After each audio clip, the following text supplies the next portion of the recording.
हर महादेव। अब हम आगे तब चलते हैं और हमारा अगला हेडलाइन है भगवान शिव के प्रति श्रद्धा, भक्त की आवश्यकता का प्रतिपादन, शिव धर्म के 4 पादों का वर्णन एवं ज्ञान योग के साधनों तथा शिव धर्म के अधिकारियों का निरूपण, शिव पूजन के अनेक प्रकार एवं अनन्य चित्त से भजन की महिमा। तदनंतर श्री कृष्ण के प्रश्न करने पर उपमन्यु मंत्राचल पर घटित हुए शिव पार्वती संवाद प्रस्तुत करते हुए बोले, श्री कृष्ण एक समय देवी पार्वती ने भगवान शिव से पूछा, महादेव, जो आम तत्व आदि के साधन में नहीं लगे हैं तथा जिनका अंतःकरण पवित्र एवं वशीभूत नहीं है, ऐसे मंदमती मर्त्यलोकवासी जीवात्माओं के वश में आप किस उपाय हो सकते हैं।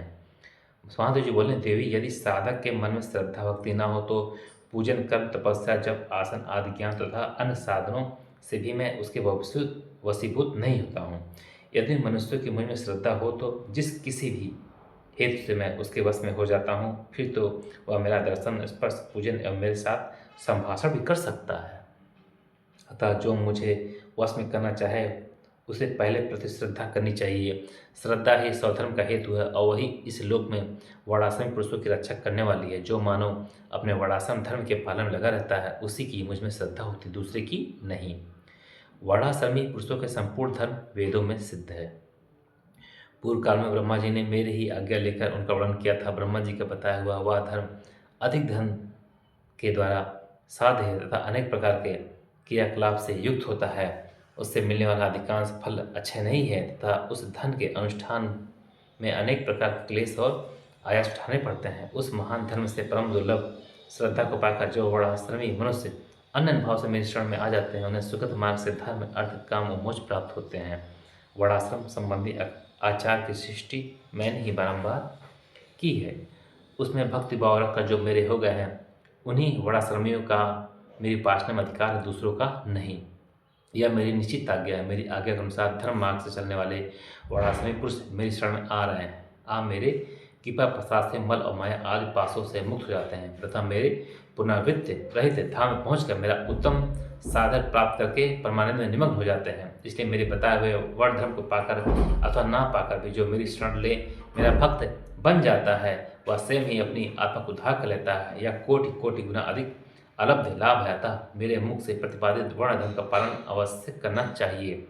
जो मोक्ष मार्ग से विलग होकर दूसरी किसी वस्तु के लिए श्रम करता है, उसके लिए वही सबसे बड़ी हानि है, वही बड़ी भारी त्रुटि है, वही मोह है, वही अंधता एवं मुक्ता है। देवेश्वरी, मेरा जो सनातन धर्म है वह 4 चरणों से युक्त बताया गया है। उन चरणों के नाम है ज्ञान, क्रिया, चर्या और योग। पशु पास और पति का ज्ञान ही ज्ञान कहलाता है। गुरु के अधीन जो विधिपूर्वक शोधन का कार्य होता है उसे क्रिया कहते हैं। मेरे द्वारा भित वर्णाश्रम युक्त जो मेरे पूजनार्थ धर्म है, उनके आचरण का नाम चर्या है। मेरे बताए हुए मार्ग से ही मुझमें सुस्थिर भाव से चित्त लगाने वाले साधक के द्वारा जो अंतःकरण की अन्य वृत्तियों का निरोध किया जाता है उसी को योग कहते हैं। देवी, चित्त को निर्मल एवं प्रसन्न बनाना अश्वमेध यज्ञों के समूह से भी श्रेष्ठ है, क्योंकि वह मुक्ति देने वाला है। विषय भोग की इच्छा रखने वाले लोगों के लिए यह मन प्रसाद दुर्लभ है। जिसने यम और नियम के द्वारा इंद्र समुदाय पर विजय प्राप्त कर लिया है, उस व्यक्ति पुरुष के लिए ही योग को सुलभ बताया गया है। योग पूर्व पापों को हल लेने वाला है। वैराग्य से ज्ञान होता है और ज्ञान से योग। योगक पुरुष पतित हो तो भी मुक्त हो जाता है, इसमें संशय नहीं है। सब प्राणियों पर दया करनी चाहिए। सदा अहिंसा धर्म का पालन सबके लिए उचित है। ज्ञान का संग्रह भी आवश्यक है। सत्य बोलना, चोरी से दूर रहना, ईश्वर और पलों पर विश्वास रखना, मुझ में श्रद्धा करना, इंद्रियों को संयम में रखना, वेद शास्त्रों को पढ़ना पढ़ाना, यज्ञ करना कराना, मेरा चिंतन करना, ईश्वर के प्रति अनुराग रखना और सदा ज्ञानशील होकर ब्राह्मण के लिए नितांत आवश्यक है। जो ब्राह्मण ज्ञान योग की सिद्धि के लिए सदा इस प्रकार उपयुक्त धर्म पालन करता है, वह शीघ्र ही विज्ञान पकड़ योग को भी सिद्ध कर लेता है।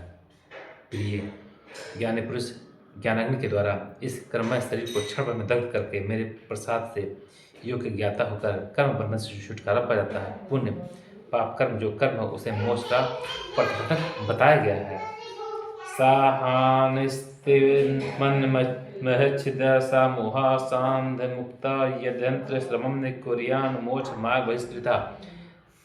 इसलिए योगी पुरुष योग के द्वारा पुण्य का परित्याग कर दें। फल की कामना से प्रेरित होकर कर्म करने से ही मनुष्य बंधन पड़ता है, केवल कर्म करने मात्र से नहीं। अतः कर्म के फल को त्याग कर देना चाहिए। प्रिय, पहले कर्म यज्ञ द्वारा बाहर मेरी पूजा करके फिर ज्ञान योग में तत्पर हो साधक योग का अभ्यास करे। कर्मयोग से मेरे यथार्थ स्वरूप का बोध प्राप्त हो जाने पर जीव योग मुक्त हो मेरे यजन से विरत हो जाते हैं। उसमें वे मिट्टी, पत्थर और सुवर्ण में भी संभाव रखते हैं। जो मेरा भक्त नित्य युक्त एवं एकाग्रचित हो, ज्ञान योग में तत्पर रहता है, वह मुनियों में श्रेष्ठ एवं योगी होकर मेरा सायुज्य प्राप्त कर लेता है। जो वर्णाश्रमी पुरुष मन से विरक्त नहीं है, वे मेरा आश्रय, ज्ञान, चर्या और क्रिया इन तीन में ही प्रवृत्त होने के अधिकारी हैं। उन्हीं के अनुष्ठान की योग्यता रखते हैं। मेरा पूजन दो प्रकार का है, ब्रह्मा और अभ्यंतर। इसी तरह मन, वाणी और शरीर, इन त्रिविध साधनों के भेद से मेरा भजन तीन प्रकार का माना गया है। तप, कर्म, जप, ध्यान और ज्ञान, ये मेरे भजन के 5 स्वरूप हैं। तथा साधु पुरुष उसे 5 प्रकार का भी कहते हैं। मूर्ति आदि में जो मेरा पूजन आदि होता है, जिसे दूसरे लोग जान लेते हैं, वह ब्रह्मा पूजन या भजन कहा गया है। तथा वही भजन पूजन जब मन के द्वारा होने से केवल अपने ही अनुभव विजय होता है, तब अभ्यंतर कहलाता है। मुझ में लगा हुआ चित्त ही मन कहलाता है। समानता मन मात्र को यहाँ मन ही कहा गया है। इसी तरह जो वाणी मेरे नाम के जप और कीर्तन में लगी हुई है, वही वाणी कहलाने योग्य है, दूसरी नहीं। तथा जो मेरे शास्त्र में बताए हुए त्रिपुंड आदि चिन्हों से अंकित है और निरंतर मेरी सेवा पूजा में लगा रहता है, वही शरीर है, दूसरा नहीं। मेरी पूजा के को ही कर्म जानना चाहिए। बाहर जो यज्ञ आदि किए जाते हैं, उन्हें कर्म नहीं कहा गया है। मेरे लिए शरीर को सुखाना ही तप है। कृच्छु, चंद्रायण आदि का अनुष्ठान नहीं। पंचाक्षर मंत्र की आवृत्ति, प्रणव का अभ्यास तथा रुद्राध्याय आदि का बारंबार पाठ ही यहाँ जप कहा गया है, वेदाध्ययन आदि नहीं। मेरे स्वरूप का चिंतन स्मरण ही ध्यान है, आत्मा आदि के लिए की हुई समाधि नहीं। मेरे आगमों के अर्थ को भली भांति जानना ही ज्ञान है, दूसरे किसी वस्तु के अर्थ को समझना नहीं। देवी, पूर्व वासनावश ब्रह्मा अथवा अभ्यंतर जिस पूजन में मन का अनुराग हो, उसी में दृढ़ निष्ठा रखनी चाहिए। ब्रह्मा पूजन से अभ्यंतर पूजन 100 गुना अधिक श्रेष्ठ है, क्योंकि उसमें दोषों का मिश्रण नहीं होगा तथा प्रत्यक्ष दिखने वाले दोषों की भी वहाँ संभावना नहीं रहती है। भीतर की शुद्धि को ही शुद्धि समझनी चाहिए, बाहरी शुद्धि को शुद्धि नहीं कहते हैं। जो आंतरिक शुद्धि से रहित है, वह बाहर से शुद्ध होने पर भी अशुद्ध ही है। देवी, ब्रह्मा और अभ्यंतर दोनों ही प्रकार का भजन भाव अनुराग पूर्वक ही होना चाहिए, बिना भाव के नहीं। भाव रहित भजन तो एकमात्र विप्रलब्ध छलना का ही कारण होता है। मैं तो सदा ही कृत एवं पवित्र हूँ, मनुष्य मेरा क्या करेंगे। उनके द्वारा किए गए ब्रह्म अथवा अभ्यंतर पूजन में उनका जो भाव प्रेम है, उसी को मैं ग्रहण करता हूँ। देवी, क्रिया का एकमात्र आत्मा भाव ही है, वही मेरा सनातन धर्म है। मन, वाणी और कर्म द्वारा कहीं भी किंचित मात्र फल की इच्छा न रखकर ही क्रिया करनी चाहिए। देवेश्वरी, फल का उद्देश्य रखने से मेरा आश्रय लघु हो जाता है, क्योंकि फलार्थी को यदि फल न मिला तो वह मुझे छोड़ सकता है। सती साध्वी देवी, फलार्थी होने पर भी जिस साधक का चित्त मुझ में ही प्रतिष्ठित है, उसे उसके भाव के अनुसार फल में अवश्य देता हूँ। जिनका मन फल की इच्छा न रखकर ही मुझ में लगा हो, परंतु पीछे वे फल चाहने लगे हों, वे भक्त भी मुझे प्रिय हैं। जो पूर्व संस्कारवश ही फलाफल की चिंता न करके विवश हो मेरे शरण लेते हैं, वे भक्त मुझे अधिक प्रिय हैं। परमेश्वरी, उन भक्तों के लिए मेरी प्राप्ति से बढ़कर दूसरा कोई वास्तविक लाभ नहीं है, तथा मेरे लिए भी वैसे भक्तों की प्राप्ति से बढ़कर और कोई लाभ नहीं है। मुझ में समर्पित हुआ उनका भाव मेरे अनुग्रह से ही उनको मानव बलपूर्वक परम निर्वाण रूप फल प्रदान करता है।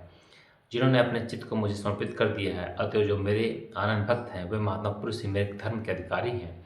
उनके 8 लक्षण बताए गए हैं। मेरे भक्त जो प्रति स्नेह, मेरी पूजा का अनुमोदन, स्वयं की भी मेरे पूजन में अमृत प्रवृत्ति, मेरे लिए ही सारी चेष्टाओं का होना, मेरी कथा सुनने में भक्तिभाव, कथा सुनते समय सवर, नेत्र और अंगों में विकार का होना, बारंबार मेरी स्मृति और सदा मेरे आश्रित रहकर ही जीवन निर्वाह करना। यह 8 प्रकार के चिन्ह यदि किसी मलेच्छ में भी हो तो वह विप्र, शिरोमणि, श्रीमान मुनि है, वह सन्यासी है और वही पंडित है। जो मेरा भक्त नहीं है, वह चारों वेदों का विद्वान हो तो भी मुझे प्रिय नहीं है, परंतु जो मेरा भक्त है वह चांडाल हो तो भी प्रिय है।